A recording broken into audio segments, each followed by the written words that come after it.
A major development Tuesday in the debate over immigration. The Supreme Court has agreed to review President Obama's executive orders that would have shielded 5 million illegal immigrants from deportation. A lower court ruling previously blocked those orders. Jan Crawford reports.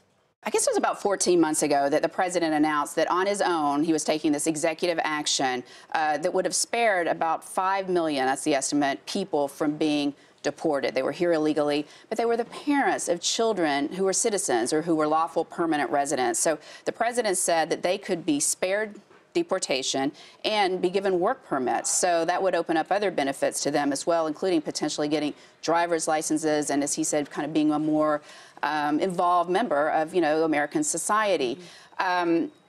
Republicans immediately challenged this, and states, 26 states, immediately challenged this because obviously that would affect the states and what they do. But their argument is that the president has no authority to do this. They're saying this is a major change in the law. And that he's sidestepping Congress by just coming out here and changing immigration law to this extent.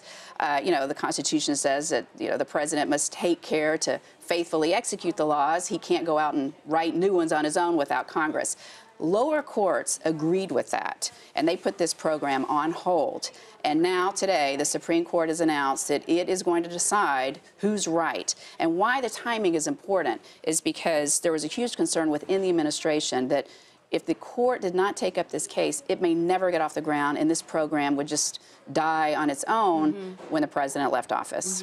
Do we know, is this basically then going to be a review of the entire set of actions contained within President Obama's move those 14 months ago, or is there one specific sort of set of provisions? What part of that will the Supreme Court be Well, it's going to go to the bottom line of whether or not he has the authority to kind of defer the deportation of the parents of children who are citizens or lawful permanent residents. But that's an interesting question because, remember, it was just a week or two ago that the president announced an executive order on guns. He's got plans to kind of push his limits, see how far he can go with some of these executive orders. So the court's statement actually could have quite a significance, beyond even this immigration action, and maybe raise questions about some of the other things the president has done or future presidents may consider doing.